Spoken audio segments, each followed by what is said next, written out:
I'm Tim Ventura from AmericanAntigravity.com, and I'm speaking with both John Hutchison and Ted Gagnon.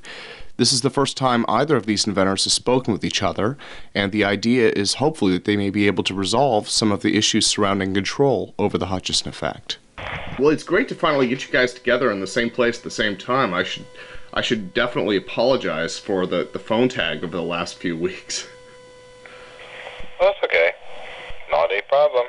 Not a problem. Nope, not at all. Yeah. Well, I talked to Ted last week, and just the more that I learned about the quantum potential envelopes, the more it seems like it applies to the Hutchison effect as kind of maybe a control apparatus. And to be honest, I'm really not sure what might come of this as a result, but it would just be incredible just to have you two guys kind of, I guess, talk about things. And again, I sincerely appreciate the willingness on both your parts to do that. Okay. Okay, yeah, not a problem. Well, let me just sort of kick it off, John. I'm sorry I haven't listened to the interview that you did with Tim last week, because I've been snowed with some other things, but I did watch the videos, and I wasn't really familiar with too much with your work prior to that particular time. One of the I don't know how familiar you are with what I've been doing, but basically, as I say, I've been working with third vector fields for about 30 years, but basically applying them in biological aspects primarily, although there's been a lot of testing in all kinds of different things, from the separation of elements out of water to right now we're doing actually the changing of radiation in cobalt. Interesting. We've actually doing some things now with cobalt, which is quite interesting because, number one, we're doing cobalt 60, but the thing that's interesting about it is we're not actually exposing the cobalt at this point in time to a field. Originally, I did some sampling of work in about 1990 for an offshoot of NASA in Nevada. And at that point in time, there was just a little paper written about it, and it just sort of stayed there because I really wasn't terribly interested at the time because my work was really focusing in another way. But due to a thing that happened about a year ago with some individuals who are interested in making an atomic battery, they had written this and they had contacted me and asked me if I would be interested in helping them develop this particular battery, which with the idea, because of what I had shown in the past, is we could increase the output of the cobalt. Naturally, we could do it with any isotope, but just happened to be using cobalt at that time, with the idea that if we could increase it enough, then it could be usable to build up the energy and either use it as a battery source or as a battery charger. That hasn't totally manifested because of their funding circumstance, but I've sort of pursued it with the idea of using the cobalt activation with regards to toxic waste. And now we're moving with regards to trying to increase the energy where we could actually use it as a source. But the key has been, number one, the fields are not actually being induced on the cobalt as they were originally done. We're actually matrixing a liquid and changing the bonding levels of a particular medium, then immersing the cobalt, and actually changing the levels of both the radiation in as a shield and also residual effects after you remove it from the medium. So there's some very interesting effects that are occurring without actually using a field per se, because I say it has to do with the structure and what I term as opening portals. But it very definitely has to do with specific envelopes which affect specific oscillation actually of the, in this case, cobalt. One of the things that Tim had mentioned to me about your work, and I had asked him, I know that you're working with high voltage, low amperage, the Tesla type effect. Is that correct? Yes, in part, and also RF frequencies. Okay, so you are inducing RF frequencies as well, which I figured you must be. Yes, I am. Within an electrostatic medium. Right. Okay. Well, then we're talking the same game, because that's exactly the area in which all of my work relates as well. It's in the RF area. It starts off as what I call an envelope, which is multiple frequencies, run through a circuitry, and then spit out to what I call an enhancer, which is not a coil. Originally, they were coils. Now they are no longer coils; they're actually circuit boards. because we can get induced shape as well as focus, which is always a problem, as you're well aware of, with this kind of modality. It goes anywhere and everywhere once you make the third vector field. Oh, I know. I mean, like I use a lot of Army surplus machinery for phase shifting and all that neat stuff. And the final output systems too, like your RF amplifiers that are variable in field shape. I call it field shaping, the actual radio waves and RF fields and that. Mm-hmm. That makes sense to you? Yes, definitely so. It's like having, let's say you have a simple, try to keep it simple, like a universal magnetron power supply. Okay. You can adjust it to put out almost anything from a specific magnetron or different magnetrons. Mm-hmm. And you get any kind of variable types of unique RF frequencies and stuff like that. Okay, so you're using single frequencies. Well, you can use multiple too. Yeah, well, basically to get control, you have to use the multiples. This is one of the things that I have found with both static things and non-static. You can ring bells by using a frequency, which you will get an effect. But the more precise the envelopes become, the more specific the effect is. For example, in the biological stuff, we've got it to the point now where we can say take a red blood cell can move more than a white blood cell or vice versa. You can't do one without naturally influencing perimeter, but the point being is you can make one more active than it would normally be as opposed to the surrounding peripheral. Yeah, that's right. Yeah. Because it's all things work in tandem, so you can't in the universal modality say, okay, I'm going to move this and nothing else moves. It doesn't work that way. Yeah, very true. But you can make one thing move more than another. But the envelopes, and the more complex they have become, and some of them now, particularly like with the cobalt, have become extremely complex envelopes, much more so than what we've been using in the biological stuff, because I've been trying some new ways of shaping the envelopes, including more frequencies, and again, including them in the envelopes and creating different kinds of an output, which is proving to be much more definitively effective than, again, the other way that we had been doing it in the past. Right. Now, that can take a lot of tedious, I call it tuning of equipment. Okay, I don't tune. These are calculatable. I just have to know the material that we want to stimulate. I worked up a formula about 30 years ago. We plug in it, and then we can determine the envelope by calculation. We don't tweak at all. No tweaking involved? None at all. Zero. Okay. All calculated. Which is the reason, and as I say, as of at this point in time, I've yet to do a lab test that we have not been within 10% of what the projected was by the calculation. So it does work. Yeah, that kind of control on the Hutchison Effect would be just amazing on a large scale. I mean.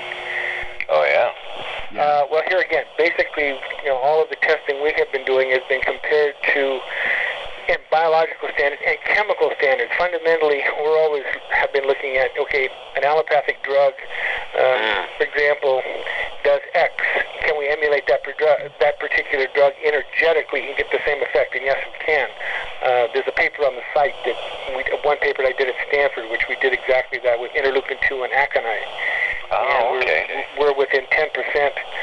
Actually, always better, not less, because when we go energetically, there's no ingestion, digestion, breaking down, so it's going directly into whatever it is we're injecting, in this case cells.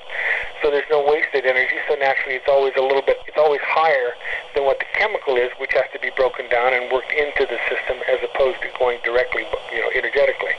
Kind of like the new vitamins they're putting out on the market that will eliminate a lot of the breaking down processes? Well, except that this just goes much, much higher because it's pure energetic. There's no chemicals involved like the smart drugs. We've actually emulated a lot of this stuff. We don't market it, but we've done a lot of this in testing.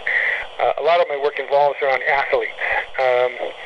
And we've tried things of emulating various kinds of drugs, and et cetera. We found better ways to enhance performance than that, which is, number one, much better for the body, and number two, doesn't conflict with regards to any regulations and things which are involved with Olympic athletes. But, no, I'm interested because I'm into life extension research myself. Mm-hmm. And we're interested in HGH and the cell divisions with the telomerase, enzymes, and all that kind of neat stuff. Yeah, we've been doing that for many years. Many years. Telomerase is interesting. I've heard that that's really touchy stuff, but if they can figure it out and perfect it, that's just kind of like eternal life almost, or at least that's the proof of the pudding is when you put it in the lab and you put the drug on one side and the energetic on the other side, you monitor it with the same cells. And that's the one thing with this modality. It's not like a homeopathic deal where you can't actually pin it down and get an effect in this moment in time. You monitor in real time. You monitor the drug, you monitor the energetic, and you monitor it in the same time in the same test. You don't, like I say, you don't wait for the effects to occur. They're instantaneous, just like whatever the drug would be. Kind of like you're inducing a field structure there into the body. Are we speaking in that angle? Well, the best way that I can explain the way we talk about it is energetic food. Because we grow plants that way, for example. And instead of feeding a plant potassium, potash, etc., the things that would normally be in a hydroponic or a fertilizer food to feed a plant, we emulate it energetically. And in fact, right now I'm just coming out with new plant stick exactly that way. There's going to be we're testing the ones for tomatoes and for full bloom right now. But there'll also be one for citrus and one for setting off blooms. There'll be just 4 of them to start with that we actually will be marketing. And they're basically a stake that you put in the ground next to the root, and then when it's watered, the information from the stick is imparted into the liquid. When we found that, number one, liquid is the key to the ballgame. In making the sticks, they have to be made from something liquid to begin with. We cannot do it with a solid. At least to have the effect last. We have to do it in liquid form, mix the things chemically together to form a solid. In this case, we're using urethanes. But we've used a lot of other materials as well, but we use urethanes because they're an easy thing to work with, and they're also inexpensive from a marketability standpoint. Oh, okay. I sort of get the drift of what you're saying there. It's like certain waters are modified. We've done it with water. We make chambers also for clinical applications, just as you would in a homeopathic deal. We take the same envelopes that we would use for treating, and again, the envelopes are specific for specific things. In other words, if you wanted to work on the digestive tract, there are envelopes for that. If you want to work on a knee or an elbow or a wrist, there are separate envelopes for each one of those areas. It's not a black box where one set of things works for everything. It doesn't work that way. No, never does. No. Well, it's made for whatever we want to stimulate. So we didn't take that, and I've designed chambers, and the chambers are still coils, by the way. They are wound, although the upper and bottom enhancers are no longer wound, but the actual chamber itself is still an intricately wound deal. It's not a caduceus coil, but it is an intricate winding. If I could ask a question for a sec, one of the things that really surprised me when Ted was describing this to me in the interview was just the concept of making one substance behave like another. And I still have the image kind of fresh in my mind of the steel bars that Joan had, where not only was the steel kind of melted and pulled apart, but it also didn't behave like steel. It behaved more like a plastic that had been almost like silly putty. It had kind of the consistency of that, except that it had solidified back into steel since then. But on a larger scale, do you think that in kind of using the resonances to apply one field onto another substance might be like a quantum dot almost? Yeah, no, there's no reason why you can't. I mean, all things are energetic. I mean, everything that we live with is in energetic form. The only difference is the speed at which that particular whatever moves through time and space. By changing its velocity, we change then its structural substance. And if you're looking at antigravity, then you're changing its gravitational thing because you're creating a space, and I won't use air, but a space, which then makes it lighter, a disassociation. By removing it, it then associates again and becomes heavier and goes back to its particular place. If you get too much, then, as you saw in the metal, it separates and forms into another modality. It's no different than taking a piece of, a glass and playing a frequency to it, and if you play the disassociative harmonics, it blows apart. But if you took the opposite, you could actually make the glass stronger and in theory, drop the glass and not break it. So it just depends upon which way you make the envelope. Exactly. Normally, I work with positive shells. We do work with negative shells if we're trying to disassociate. Let's say, for example, a virus. I don't like to use the word terminate or kill, but disassociate a virus, for an example, or tumors. then we use what we call a negative shell, but we also amplify positively those things which would absorb that tumor or a virus in a normal way if the body had the capability. So instead of going in as a destructive modality, you retard its growth and let the natural things then attack it and do its, by reinforcing it, and let it do its normal thing.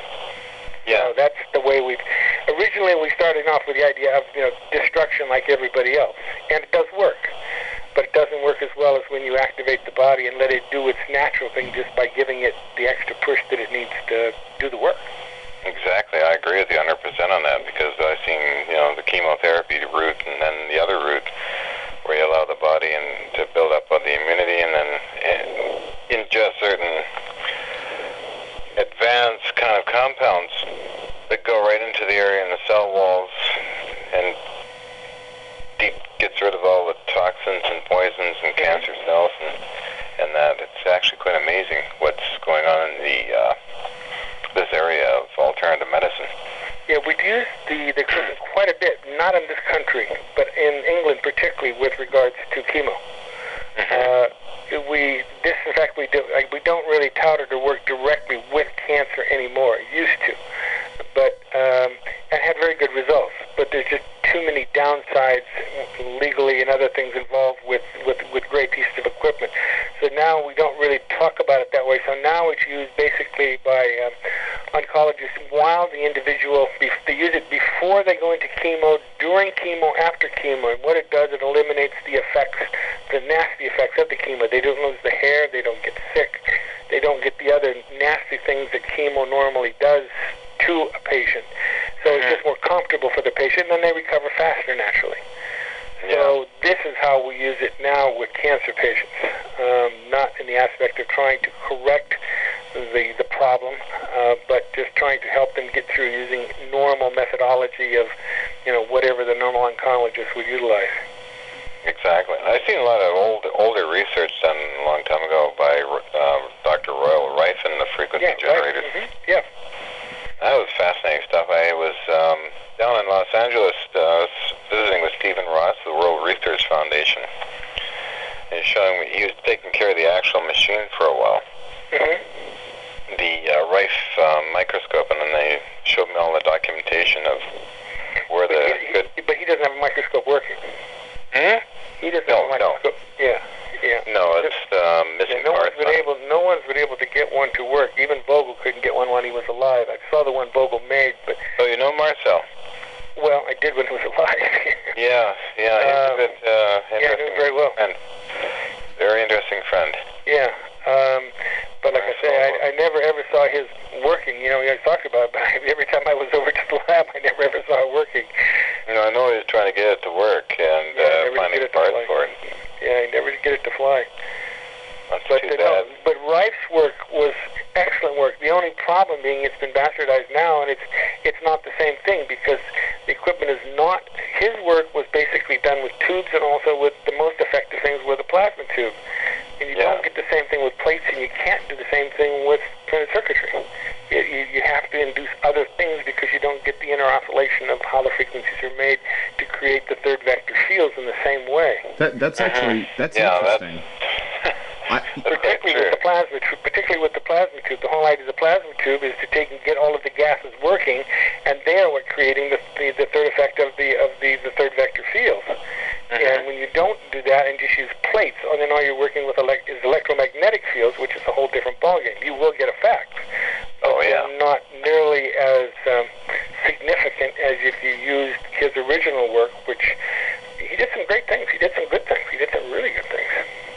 Well, there's a lot of interesting research going on around the world. I've been hearing good, interesting stories about, you must know Ken Shoulderson in Charge Cluster Technology. The name sort of goes past me. Yeah, I don't know the name. I don't know him that well, no. I'm familiar with the name, but the name rings a bell. He's in the scientific community out there. Dr. Elizabeth Ann Rauscher. Oh, yes, I know Elizabeth very well. Yeah, she's quite the scientist. I've seen her for some time. I think she's over in Arizona right now, I think, last I heard. That's what I heard, too. Yeah, I haven't seen her for some time. No, the original work that we did with Cobalt was with her and her boyfriend in Nevada. Oh, in Reno? The university?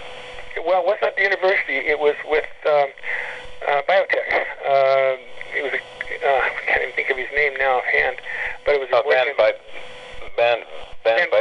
Van Weiss. Yeah. Yeah, and that's actually where we did the testing. He actually did all the testings, and Elizabeth was there at that particular time. There was lots of really interesting stuff that we saw when we did some of the monitoring, which none of us could explain. We got ball lightning effects out of micro readings of things that should never have happened. We got different kinds of things as we tried them.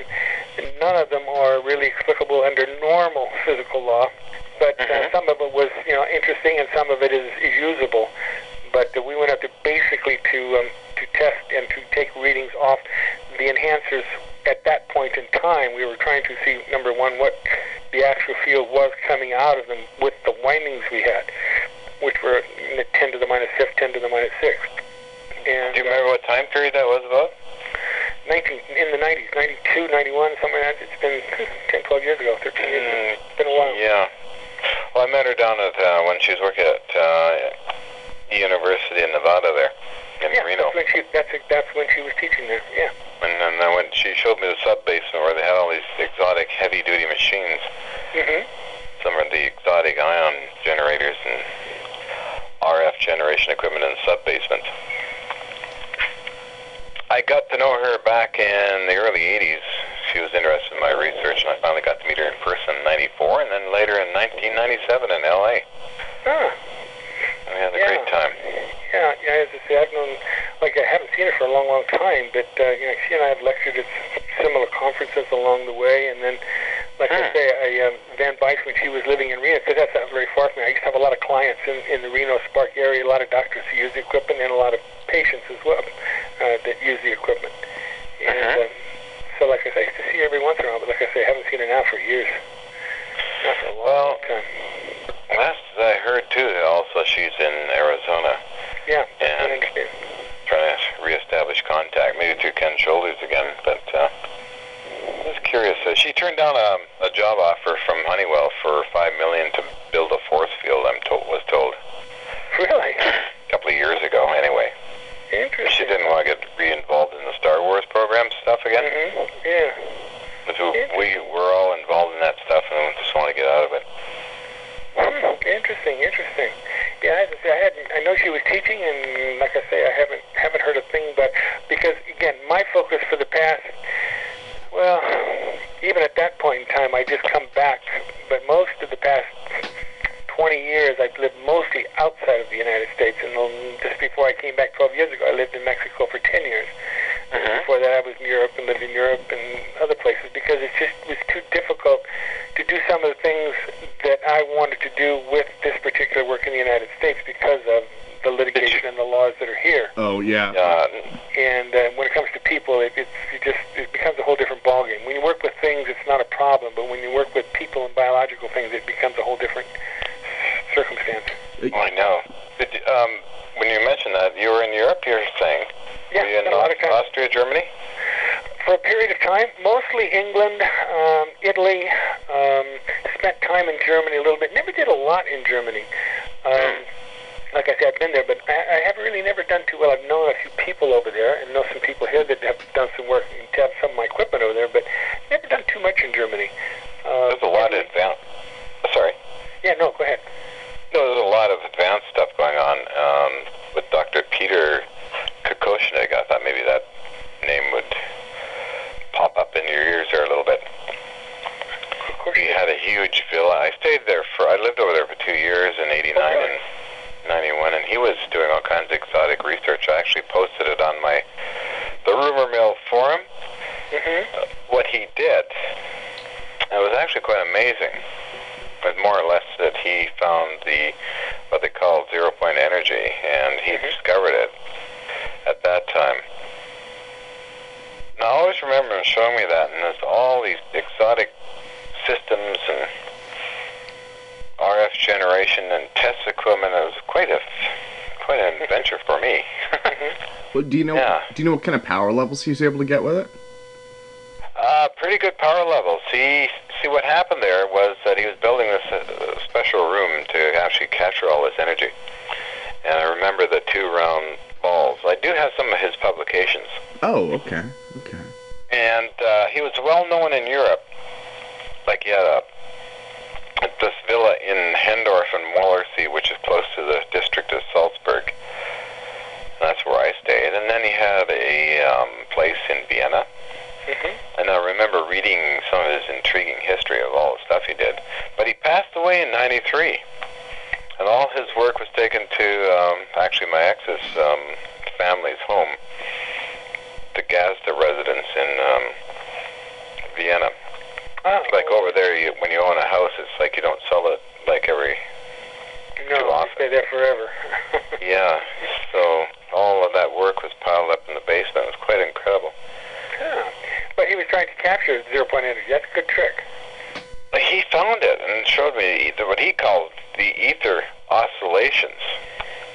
And he had a unique way with two round steel balls that were put close together, much like Dr. Franklin Mead's unit, which intrigues me too.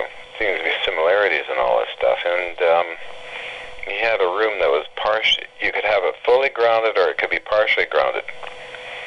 And it was like metal plates on cork, as I recall. And he's getting some intriguing results there. With regards to what? Actually capturing zero-point energy. But capturing and using it for what? I mean, how was he monitoring the effect that he was capturing it? Well, he was monitoring through your conventional spectrum analyzers, basically. You can't monitor zero-point energy through anything that's three-dimensional. No one in the world has been able to do that one, even the military. They tried to make one over in San Jose, which I tried to get into because I wanted to see what was, because I can calculate what goes into the enhancers, but you can't measure what's happening in that transition, but you can measure the effect on the other side, but you can't see the fourth dimensional effect. Yeah, what I'm trying to say is the end result of what he was capturing at that time. Yeah, right. You can measure the result. What I was seeing. Yeah. You can't see what's going on in that third vector or fourth dimensional state because it's fourth dimensional.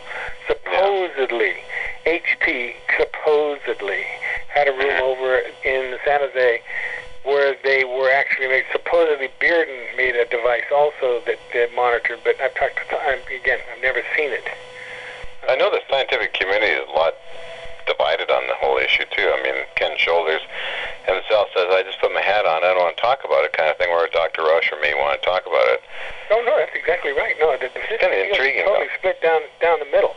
I was at a BIMS conference in Arizona, and when I just first came back, and someone took me over because they wanted to introduce me to some individuals, and no, there was some of the top physicists in the country that were there. The minute I mentioned third vector field, half of them got up and walked away, and another half didn't. No, I'm serious. No, I believe it. And I don't care what you show in effect, because I say we've gone through.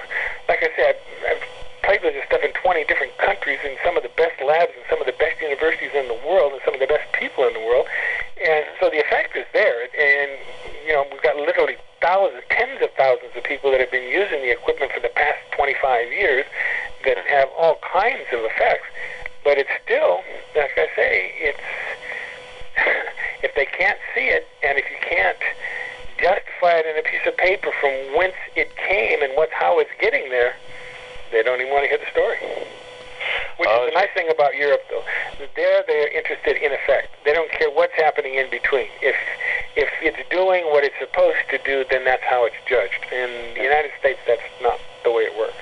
Yeah, that's if you don't understand why it's working, then it can't be working.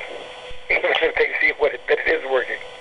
Well, I always remember my partners when they found me, sort of, because I sort of lived without broadcasting about anything, but they took video, and not video, but Super 8M, and film to the Pentagon and showed those guys. One guy got so angry, so you can't show that junk in here, and then the other general, he said, no, I want to go see Reagan, so a decision was made between the two. And then that's how I got introduced to Colonel John B. Alexander, who came over with his team from Los Alamos. And then we filmed everything, and then I went through the 1980s and into the Canadian government, and then later on in German government, and so on and so forth kind of stuff. But it gets all kind of very political when you get involved with that kind of thing. Totally, 100%, and it's a nightmare. And then again, this is the reason that I've just spent most of my time out of the country over these past 20 some odd years, for the simple reason you just don't have the hassle. There, if I talk about chi or ki, hey, they understand it in Japan and China. I don't have to make a big long song and dance physically. If I explain to them in a term of the energetics of the body, they're already working with it. They totally understand it. If we're talking about a meridian change here, boom, put on something, measure it. There's a dozen ways to measure it. You can see it happen. You can observe it. It's not here where with those modalities, people just look at it and say, well, those are not. That's just quackery stuff and baloney. It doesn't really exist. I know. The rest of the world, they've been around for 5,000 years using it.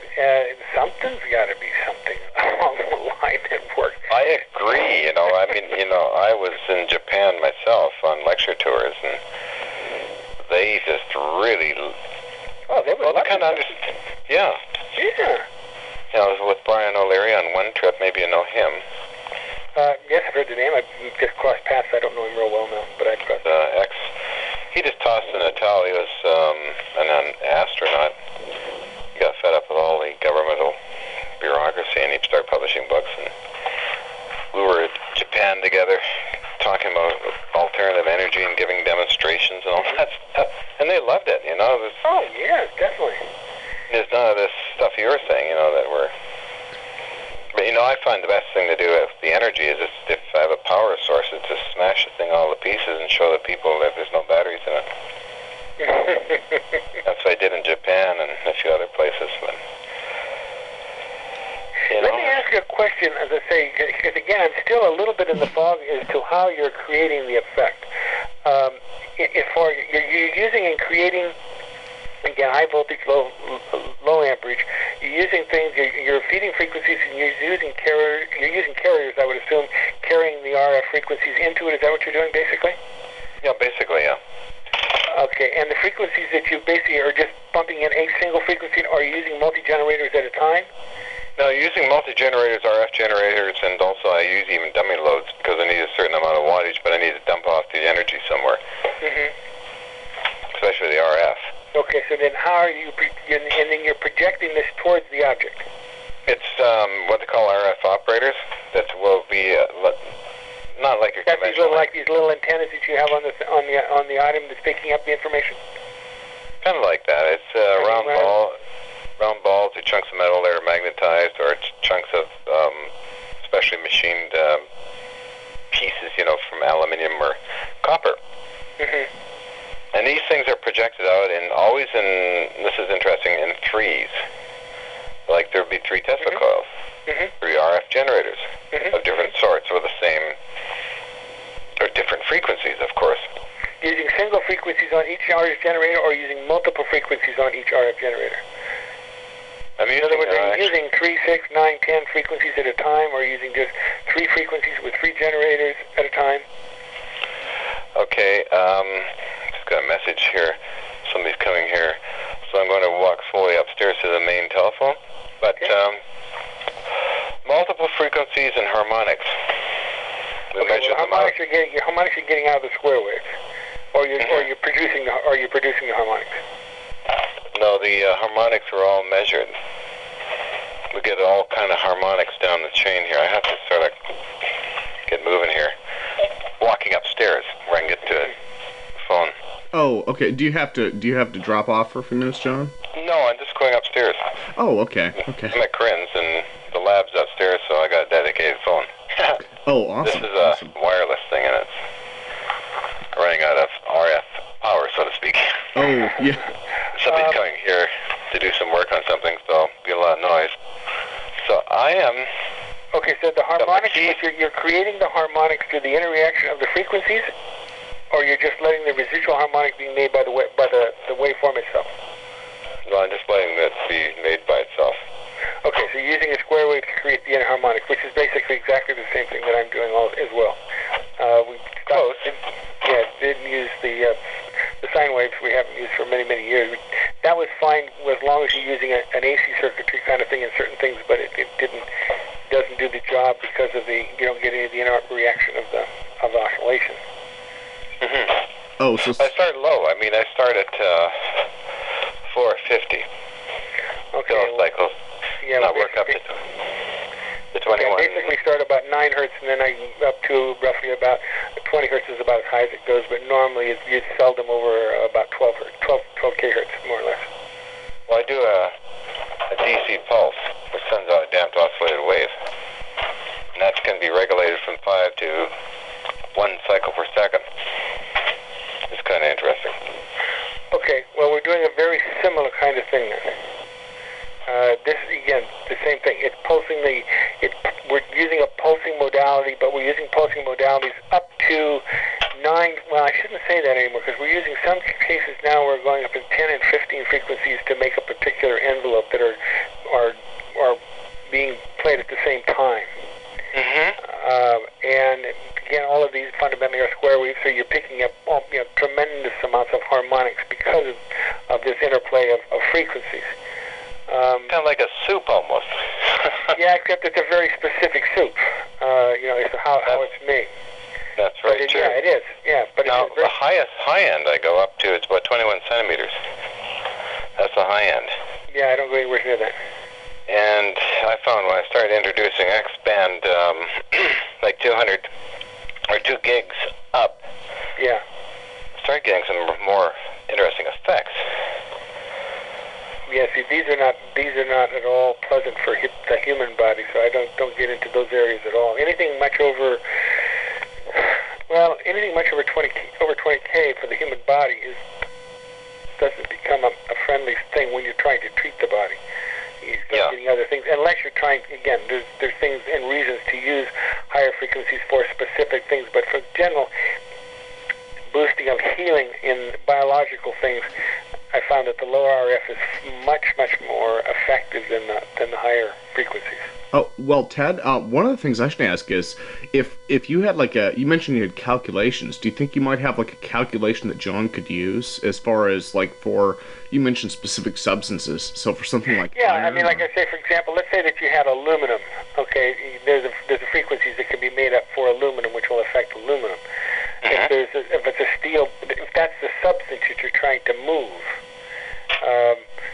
there are negative and positive shells that could be, the negative shells, I assume, would probably be the ones that you would be looking for, because you're looking for dissociation to make something become lighter. If you use the heavier or the positive, then you do a congealing. For example, I developed something for gasoline some years, which we call a gastron, which we never wound up marketing because, again, it was not my particular area. I just had an interest in developing it. But we found that the gas, it should actually not be loosened. You think, okay, fine, loosen it up so it'll burn. Well, when you do that and play the negative shells, the gasoline, yeah, it does. It burns faster. You get less mileage and more pollution. The minute that you tighten up everything so it burns hotter, then it burns hotter, it gets less pollution, gets better gas mileage. So it depends upon which shell that you play to get the effect that you're after. Yeah, now my stuff, it seems to be very random. It's not random at all. I'm sure it's very specific. If you put in the right things, I'm sure you would get much better results if you know what element you're trying to, like, for example, like the 7-Up bottle, if that was the kind of thing that you're trying to do and you're using polypropylene, if you use the frequencies which related to the dissociation of polypropylene, the effects would probably then be more controllable. I would be sure there would be. Because the specifics would be for that. You probably wouldn't move anything else, because in some of it appears that the polypropylene moves as well as other things have other kinds of materials move also in that same stimulation. Yes, sometimes we have multiple effects where everything just seems to move at one time.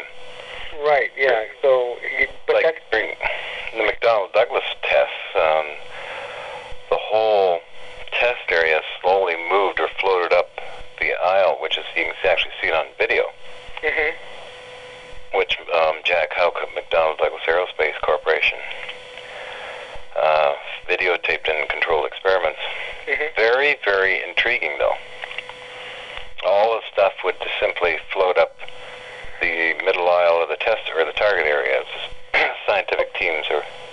Now, when you were doing that, you were pulsing and changing the pulsing of the frequencies while that was happening, or you weren't holding a steady pulse? Oh, I was holding this, trying to keep it as steady as possible.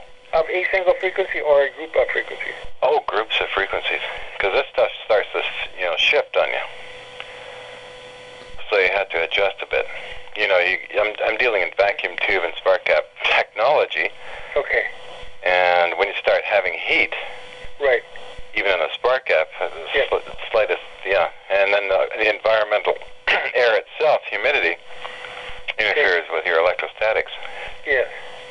Okay, so most of the effect, well, again, I still think your effect is coming from third vector stuff and not three-dimensional stuff, but you're creating third vector fields, which you're getting more in than you're putting out, which is, but you're getting a different kind of energy, which is, again, the reason for the levitation and the separation. Which these effects, again, we're just using a small amount of power with all this stuff. Yeah, I'm sure that you are. It just, it one time it grabbed onto a telephone pole and started shaking it. Really? Much to the disbelief of the people outside looking at the pole. And I was looking because I was doing a pre-warm-up test in the 80s, and went to the very back of the lab where everything was running on its own, and then I was observing this telephone pole shaking around. I thought, well, my first thoughts was some car or a truck or something got caught in guy wires. So I went out, opened the door, and looked, and could see nothing. And then I saw the wires coming into the building, which was 3744 East Hastings. And the wires, cables were starting to whip around like a skipping rope, and I thought, uh-oh. It couldn't be. I just thought, no way, right. Come on. So what I did was I always had main breakers, which shuts everything right off. So I slammed the main breaker, and then everything subsided. I thought, this is very odd. I mean, okay, I'll mention to the Hathaway group and the other scientists, and they were kind of intrigued by it. Yeah, because if you're working with low power as well, then you definitely can't be. The effects are not three-dimensional. You're definitely getting fourth vector active because you don't have the power to work with.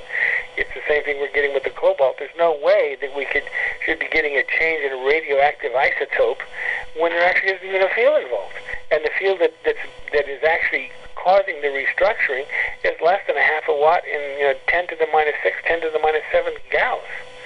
You're talking about nothing. Well, it interests me here, too, is that during the latter part of the 80s, when I got re-involved, sort of unwillingly, I didn't want to, but with Boeing, the Boeing group, I call it, during one of the tests, I always have monitoring equipment, of course. One is a Geiger counter. And I noticed that the counts per minute were down to, 2 per 60 seconds. I thought this was kind of strange, so I walked around and thought maybe the Geiger counter was not working, but it seemed to be working. Walked around and found that within a 75-foot radius, this count would be around 2 to 3 counts per minute. If I stepped outside of this radius, it would go back to normal background radiation, which I think is around 15.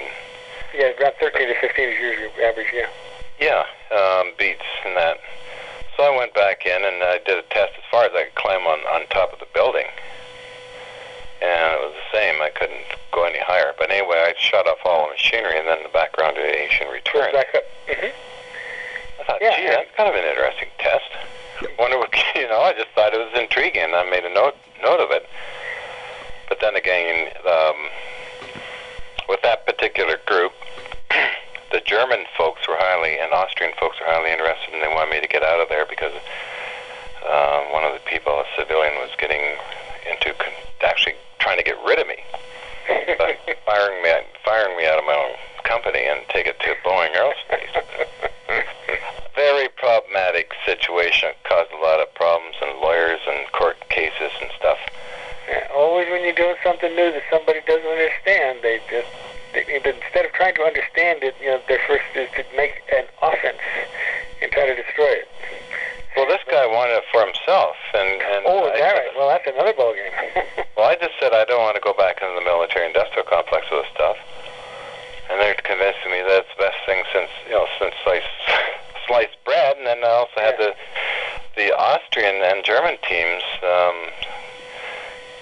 wanting me to actually move over there, and they had money to burn. And my ex, Ian Gazda, a filmmaker, came up from LA because she knows the German team.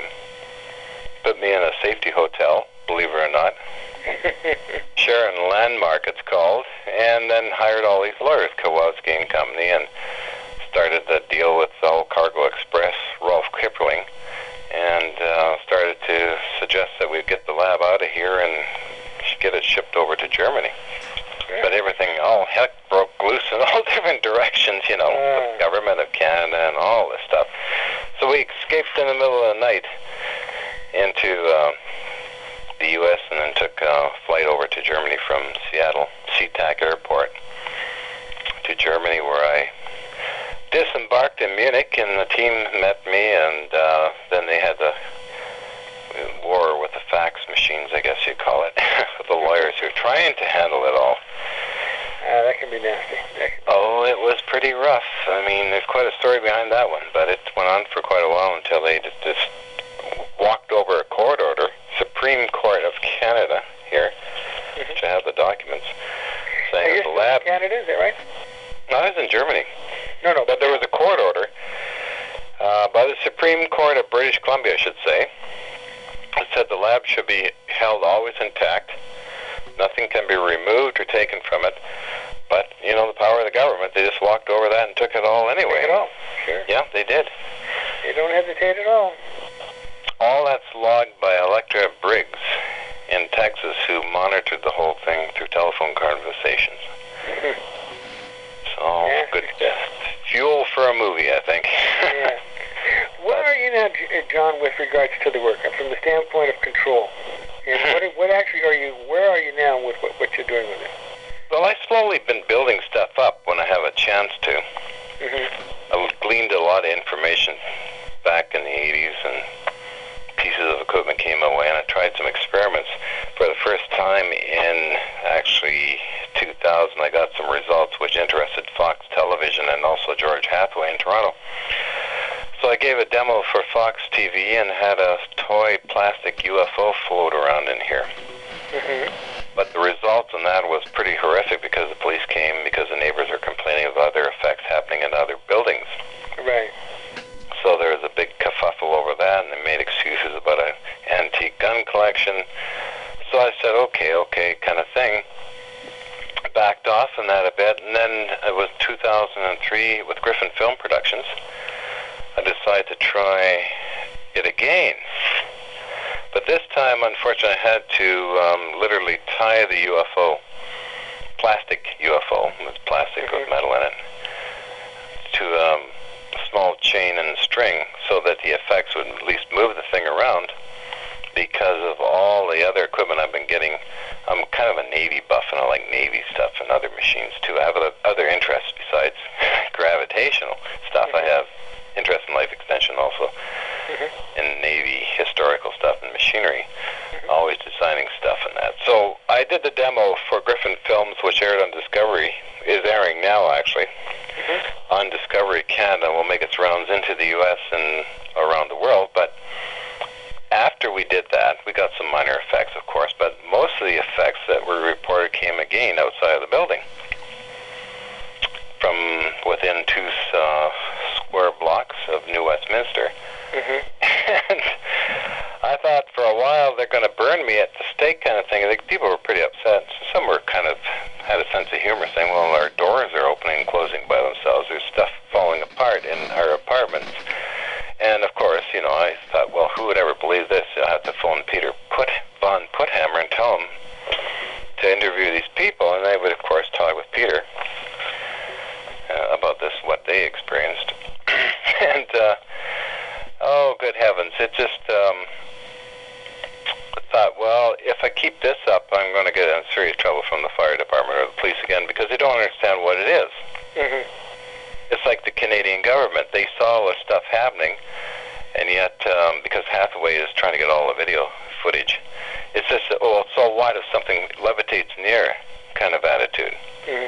That's what the Canadian So actually, then you haven't really been doing any serious work with trying to control it or direct it or to make specific things happen. You just the sort of things that you get. You get an effect, but it's not something you're trying to put for a direct application. No, not here. You can't really do anything here. It's kind of like a storage. The whole apartment is totally gutted of anything. It's all machinery. It's a solid mass of metal. I thought the experiment itself is worth more than some apartment. Hoping that someday, I was promised by the Prince of Liechtenstein for major funding of $5 million, and that was 1997. So Ken Shoulders, who knows Prince Hans Adam Liechtenstein, sent him a letter saying that I should be supported, because I've been in communication with this gentleman, the Prince, for at least 13 years, and in all his letters he basically states that he'd like to support me and thinks it's a great idea, but never sends any currency my way, so to speak. It's kind of funny. I don't know. And Ken Shoulders, Dr. Rauscher, and we're looking at property in Bodega Bay, California, and look for a place to set up a lab and do the research. But again, none of that happened. That was 1997, then 1998, and then more talk in 2000, 2001. So basically right now, it's just I'm down to working on this energy scavenging cell of mine and get it into the marketplace as sort of a fuel for money so I can move out of here and do the proper experiments again. A fuel cell? It's an energy scavenging cell. You're scavenging from what? All types of energy, gravimetric, RF, heat, vibration, possibly. So what are you using to scavenge it with? What are you using to use? Common minerals. I do get a voltage. Yeah, similar to T.T. Brown's work. Okay. I'm trying to make some novel item that I can sell as a toy. Mm-hmm. And I think it may go because there's a lot of people interested in it. Mm-hmm. By doing something like that, or doing films, like I just finished with Blue Book Films, on the Ark of the Covenant, made a working model of the Ark of the Covenant, which was aired, or the last filming was done just after New Year's, of this thing emitting sparks and lightning bolts all over the place, and it's still being, how can you say it, edited and checked by www.bluebookfilms.com. Bruce Burgess, and that kept me busy for some months. Constant filming of all the effects of this thing. There's two arcs. There's a mini arc that's portable and a real heavy one that's sitting in New Westminster here too, that we did the major tests with it. And I induced some Tesla frequencies around this device, and it was quite dramatic because it was held in a metal supermarket warehouse in Richmond, British Columbia. During the holiday season. I know this person, he has an interest in the same things, and he's quite willing to lend out his warehouse for us to do this Ark of the Covenant testing.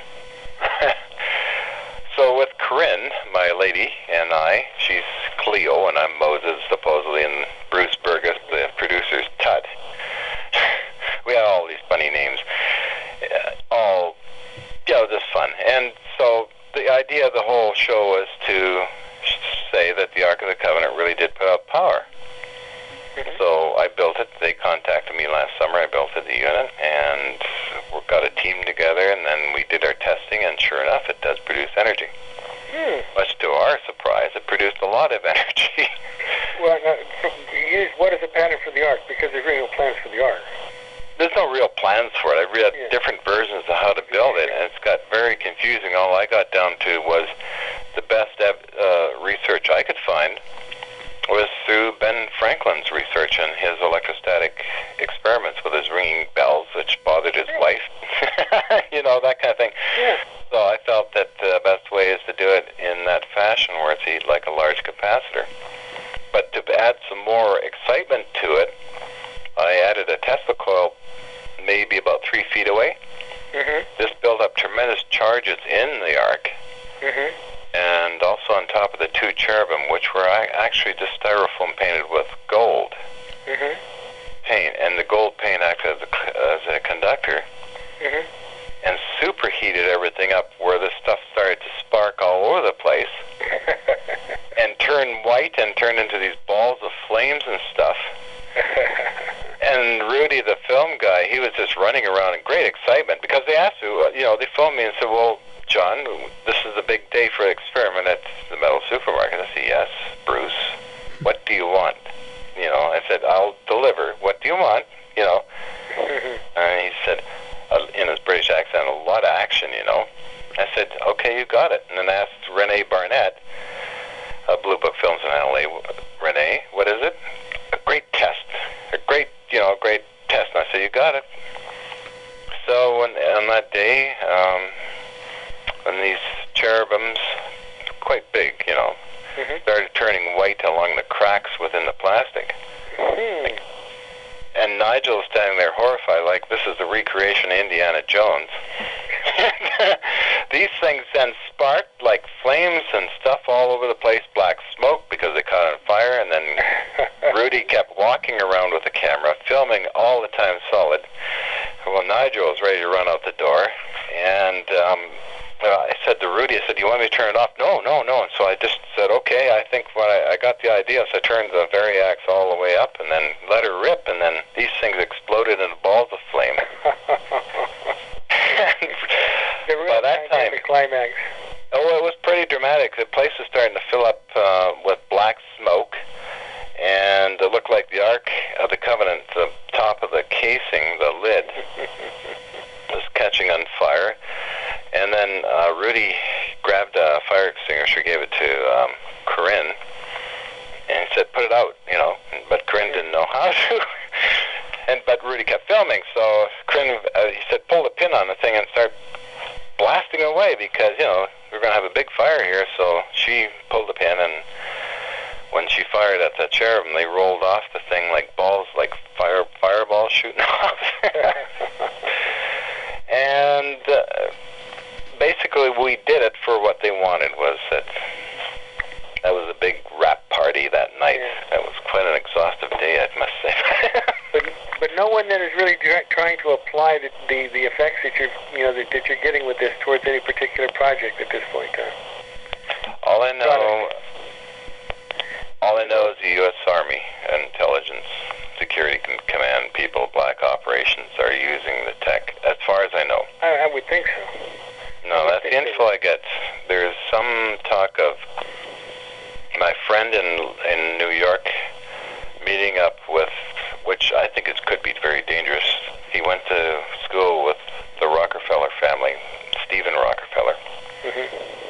And he's making connections to Boyd Bushman, who appeared with Nick Cook on this Black Ops special TLC show there in 2001, who they want to come and see me and talk to me about the technology. Mm-hmm. So I said, okay, I'm kind of a character that likes a little bit of danger and excitement, so I said to Woody, Neely, I said, okay, I'll meet with them. I don't care. They can come this way, we'll talk. And I'm not sure, but I think, that they'll be here. But I do feel it's in the military-industrial complex going full steam ahead. Yeah, I would think so. I get. From where you say the effect is very definitely there. It's just a matter of controllability. Controllability, and if they can control it, they have flying craft and all that stuff. I don't see that that's really a problem, quite truthfully. I really do. And the TV shows that do, actually, they will come on, like Colonel Alexander and some of the other scientists who were involved, and they'll simply say it's PK. And I told Tim Ventura there, well, that's their little whitewashing technique they like to use just to nullify it. Because they're saying it's real, it kind of happened, and nothing happened, and these rods were bent this way, and it's impossible to bend rods, but again, then they'll revert over saying, well, it's most likely it resembles PK, which is kind of, to me, like a military way of saying, well, it did happen, but it was whitewashed with PK. Except for the Canadian government, who I'm still trying to get. I got some of their reports released, but we're after their video stocks. Because that would be quite interesting, and none of the Canadian guys ever been interviewed on TLC or Fox yet, so. Well, one of the things that I think would be really amazing is if we can harness this stuff someday. I mean, even just kind of the anti-gravity effects. I live in the Seattle area, and they're paving the place over left and right for new developments and roads and stuff like that. And I grew up in Washington State. It's kind of been like that the entire time I've lived here.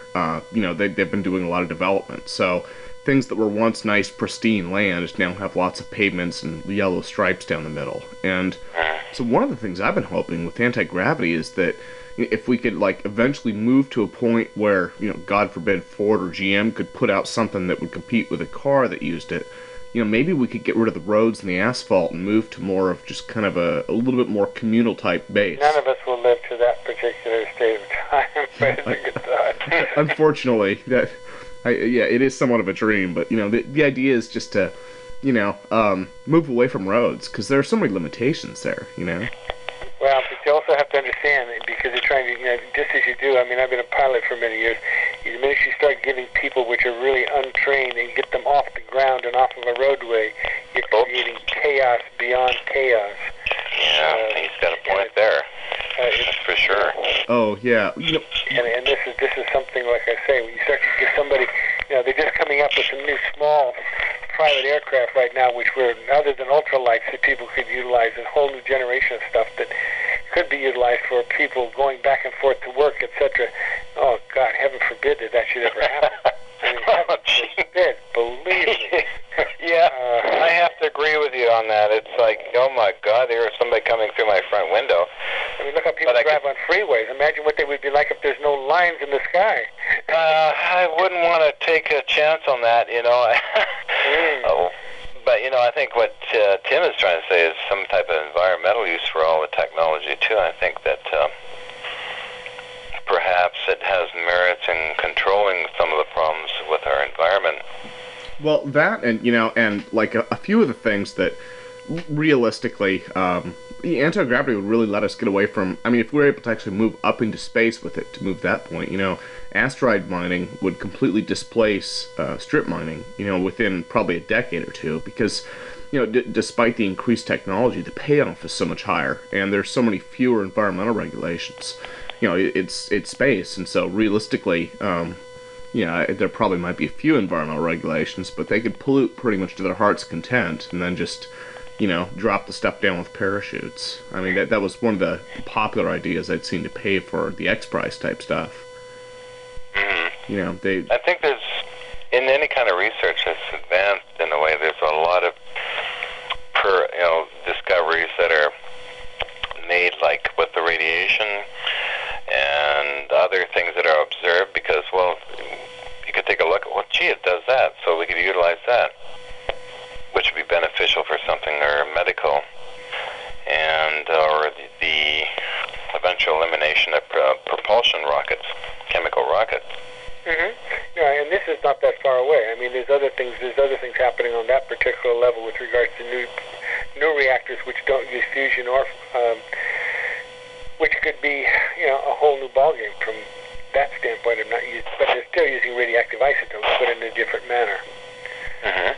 But the biggest problem, like I say, with the third vector fields is the controlling of the field within the parameter of which you want to use it.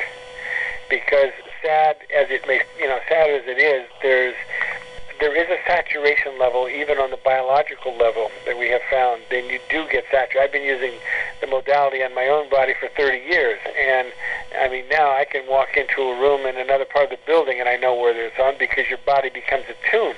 But that also makes it to the point where, I tell if a person's going to utilize it for a problem, they could use it all day long and all night long for days and get nothing but positive. If I use it for more than 2 hours at a time, my whole body becomes wired.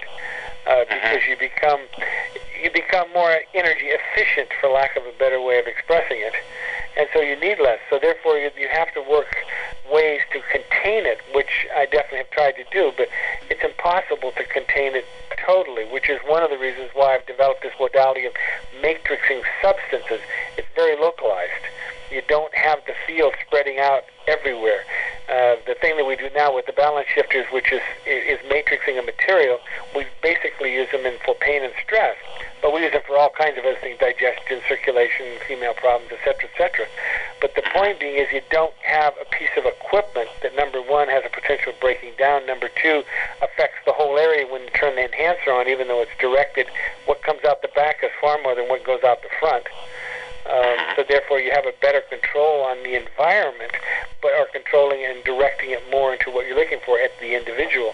Same with the plant. Same kind of a concept. Well, this... Don't cause an effect which is affecting everything around it, as well as the plant itself. And sometimes what's around it can become a negative. This almost sounds like Bearden's... As with all things, it has two, it has a sharp side and another sharp side. Well put, Is one of your heroes Dr. Rupert Sheldrake? Sheldrake. He was a biologist in morphogenetic resonance and that. Morphogenetic field. No. Communication of life forms to other life forms. No. Don't know. Interesting person, though. Well, let me put it to you this way. For the past 20-some odd years, I go out of my way to avoid the scientific community.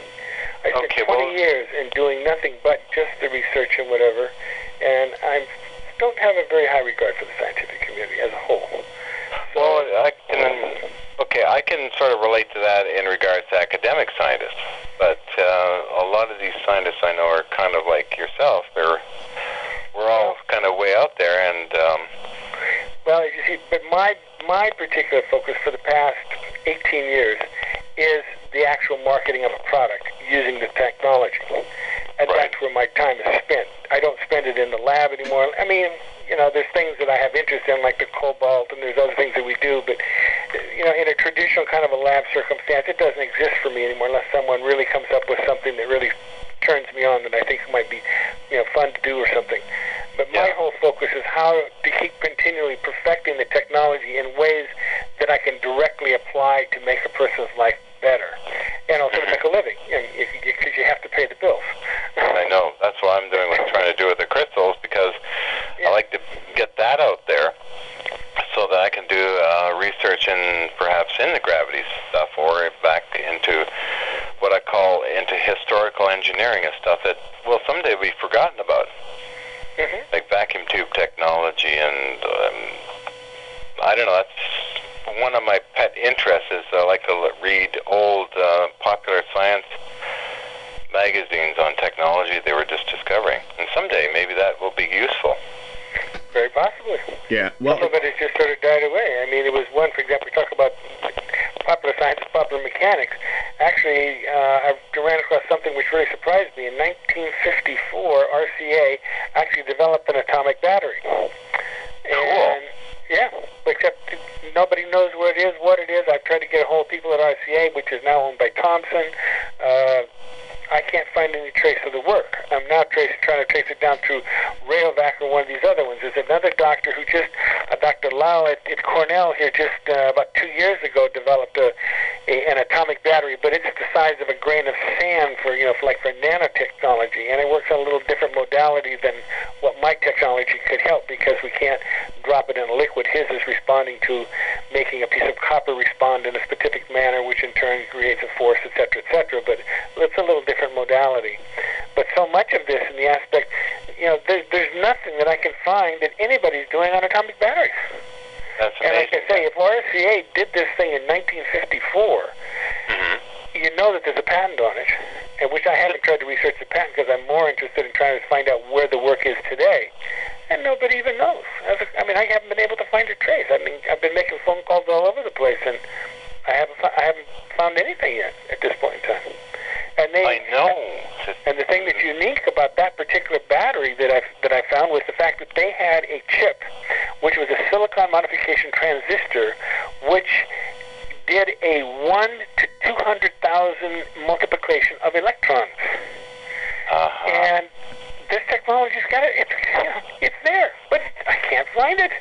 And I know. Coupling it with what I'm doing, if we increase it by a factor of say 35%, you're talking about something that becomes a very usable modality for a battery now, with almost no change to whatever the technology is, just by changing what is wrapped around the isotope that they're utilizing. Well, I wonder if Michael McDonough might have patent references, because I know that he's collected a lot of this stuff, and the patents that I've seen so far, he showed me some patents a while ago. He must have 15 or 20 different patents on variations of beta voltaic processes, or else related processes. One of the two. It's really interesting. I know what you're saying. I read the popular science, popular mechanics too, and a lot of stuff there. You wonder where it went off to. Where it went to go, particularly when it's a large company like RCA or GE or someone, you know that they're not just going to spend the bucks to something that has that kind of break and then just let it die and walk away from it. I mean, the first thing they're going to do is patent it, which I'm sure there is a patent on it. And then the second, they're going to do something with it to progress it to make a viable product. I mean, their business is to make money. And I know the military has no atomic batteries because this particular other source that came to me, that was the first people, they've got a standing order for atomic batteries. We just have to generate them if they can't find the money to take and do the research. I know. It's ridiculous. Although, somebody presented me back some years ago what they call a military battery replacer. And what it is, it uses junction barrier technology, which modulates a bar of metal in the center of a coil. And wrapped around this coil is capacitance-type material. And apparently, what I'm told, and it seems to make sense, is this thing would then oscillate and produce a weak magnetic field, I guess, within this coil, and produce some DC voltage. This is fundamentally what this new little battery is. This Indian Lyle has done at Cornell with this atomic battery, except it's the size of a piece of sand. It's the size of a grain of sand. But fundamentally, he's causing this piece of copper to oscillate, which in turn is giving a current that they can get out, utilize from it, again, for the potential of nanotechnology is what he's thinking about in the future, nothing of a large scale. Yeah. Well, this is a drawing given to me that had a person that had connections in the government, and when certain government spooks phone me once in a long time, I'll ask them questions. I said, I heard about a U.S. government battery replacing system. And they say, oh yeah, that exists. It's not too many people know about it. And I said, okay, I won't ask any more questions. But they don't use it. No. Nobody's making it. But, This is the thing that amazes me. I mean, so there has to be one of two things. Either it's not doing what it's supposed to do on a scale which is reproduced, or it's too expensive to do for its value of what it's putting out. More is going in than what's coming out, which is very possible, particularly when you're talking about a mechanical thing. More than likely, I would think that would be the circumstance on that. You'd have to put in more than what you're going to get out of it to justify the cost. But, the aspect of a small grain of a nucleotide, which is, this can be scaled way down, and particularly some of the nucleotides that the company I'm talking, you're talking about stuff that you can paint on, and then it's a matter of immersing. It's just a matter then of coupling it in some way to generate what's necessary. And if this substrate that RCA did 50 years ago, someone has got to have done something more. I mean, if they can take something and increase the electrons 200,000 to 1 through a silicon modality of that was 50 years ago. I know. Well, it reminds me of some of the patents that I've seen where they use radium chloride on an antenna enhancing unit for radio receiving. I've seen these patents, and it would say that it would increase reception by like hundreds of times. Now, just recently, ham radio and radio host fellow Art Bell has discovered this old technology too, and it's made this 1,000-foot loop antenna. And when I talked to Art there on the phone, when I was a guest on a show last summer, we're talking about his antenna, and he says he gets around 400 volts DC with a AC ripple on it, a small AC ripple. And I said, Art, do you think it's radio frequencies? No, he said, because he's a ham radio guy, he knows his stuff. And then I found out that Art was purchasing more land to put up more of these big loop antennas. And I said, well, gee, and then I remembered reading about the old ham guys, taking a long piece of wire and putting it dead center in a tree with a tack or a nail of copper or brass or something like that. And you get this reception. So I did that way back in the 80s. Yeah. And I got a hefty voltage off that thing. Definitely. And I put it with capacitors and with a Tesla coil. I could set up a whole little power plant that we're playing with. Yeah. And it's just amazing what technology back in time was around and how well it was made. Yeah, What fascinates me about no all one these has tried to advance on some of the stuff and work with it. This is what blows me away. I know. It's like some of the generators I used to get from military surplus, like three-phase 400 cycle, 110 volt stuff, that if you just put 12 volts to it, this little generator that you can put under your arm, carry around, it was so light, would power all kinds of stuff. Yeah. And it was so well made, I think it was over Unity. It's like the batteries I found, like I worked on 3 or 4 Navy ships here in New Westminster, where they actually use them for the X-Files for their stories.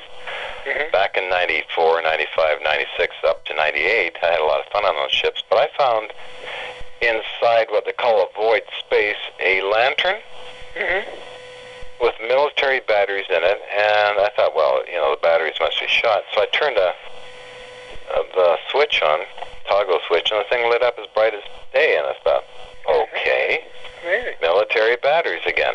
They always seem to last forever. Yeah. I still have the unit, and it still turns itself on. Amazing. And this is just the old carbon-style batteries, but they had something they put in there that made them last Made almost... them last, yeah. Yeah. Because the new batteries today don't do that. Oh, no, they die. When they die, they die. Yeah. And you don't even sometimes need to use them. Yeah. But this thing was sitting when the hull was laid for, it was HMCS Saskatchewan. That was in the early 50s when they laid the hull down. And this thing was left in there because there was like rust all over it. On top of the plastic, it's like a yellow emergency light thing.